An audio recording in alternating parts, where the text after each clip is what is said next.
નમસ્કાર સર, અમે wonderful education charitable trust સંચાલિત જીવનજ્યોત વિદ્યાલય શ્રીમતી આર.એમ. દેવડા માધ્યમિક શાળામાંથી કૃતિ લઈને આવ્યા છે. અમારી કૃતિનું નામ છે માસિક સ્ત્રાવ વિશેની સજાગતા. મારું નામ પટેલજી દિનેશભાઈ, મારી સાથી મિત્રનું નામ લબાના ધ્વનિ સુમિતભાઈ. આજે અમે માસિક સ્ત્રાવ વિશે સજાગતાની માહિતી આપશું. પ્રસ્તાવના: માસિક સ્ત્રાવ દરમિયાન સ્ત્રાવના વિવિધ રંગોએ વિવિધ ખામીઓ તથા રોગોને સંબંધિત હોય છે, તેમજ જે વિઘટનીય સાધનોનો ઉપયોગ વધારવો જોઈએ. આ કૃતિ તૈયાર કરવાનો મુખ્ય હેતુ એ છે કે સ્ત્રીઓના માસિક સંબંધિત સમસ્યાઓ તથા ઉપયોગમાં લેવાતા સાધનો વિશે જાગૃત તેમજ નિવારણ. આ કૃતિ તૈયાર કરવાનો મુખ્ય વૈજ્ઞાનિક સિદ્ધાંત એ છે કે માસિક ચક્ર દરમિયાન ઉપયોગમાં લેવાતા સાધનોમાં સુધારા.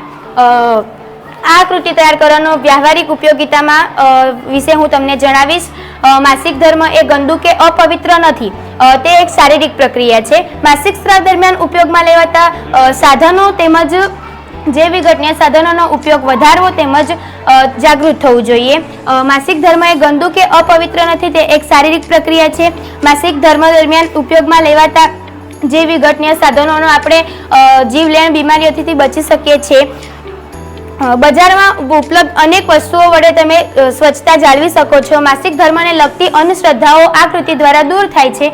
માસિક સ્ત્રાવના વિવિધ રંગોએ વિવિધ રોગો થાય છે, તેની માહિતી મારી સાથી મિત્ર આપશે. નમસ્કાર સર, માસિક સ્ત્રાવ દરમિયાન વિવિધ રંગોએ વિવિધ ખામીઓ તથા તે રંગો દ્વારા કઈ કયા રોગ થાય છે તેના વિશેની માહિતી હું તમને આપીશ. સૌપ્રથમ છે તેજલાલ રંગ. તો આ તાજું રક્ત છે. માસિક સ્ત્રાવના શરૂઆતના દિવસોમાં આવો રક્તસ્રાવ જોવા મળે છે. તેનાથી રોગ સંકેત થાય છે કે માસિક સ્ત્રાવમાં એ ગર્ભાશયની અંદર ઘા હોઈ શકે છે, તેનાથી આવું પ્રવાહ થઈ શકે છે.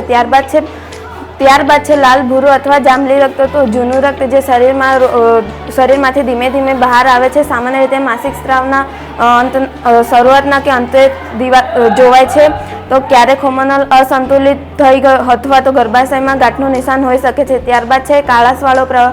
તો બહુ જૂનું રક્ત જે શરીરમાં રોકાઈ ગયું હોય છે, એ ચક્રની શરૂઆત કે અંતે થોડા દિવસોમાં આવું થઈ શકે છે. કોઈ ચેપ લાગવાના કારણે આવો પ્રવાહ થઈ શકે છે. પછી છે પીળાશવાળો પ્રવાહ. તો તે રક્તસ્રાવ અસામાન્ય ગણાય છે. યોનિની અંદર ચેપ લાગવાના કારણે અથવા તો બેક્ટેરિયલ ઇન્ફેક્શનના કારણે આવો રક્તસ્રાવ થઈ શકે છે. ત્યારબાદ છે લીલો પ્રવાહ. તો તે પણ સામાન્ય હોતો નથી.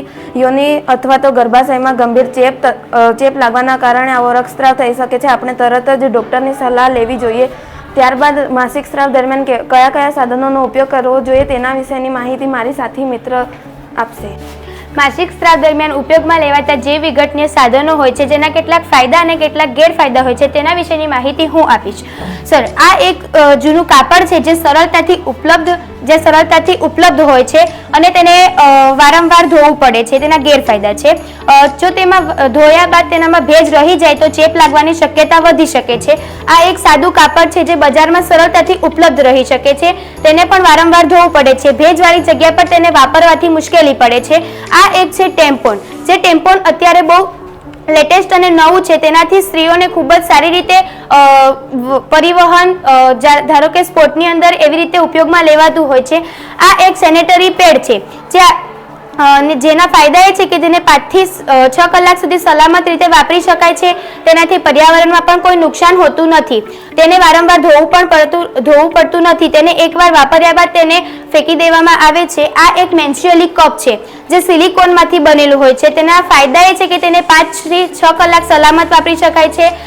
5 થી 10 વર્ષ સુધી તેને વાપરી શકાય છે. તેને પહેલી વખત વાપરવામાં થોડું મુશ્કેલી પડે છે અને તેને વાપર્યા બાદ તેને સ્ટેરિલાઇઝ કરવું એ જરૂરી છે. અસ્તુ.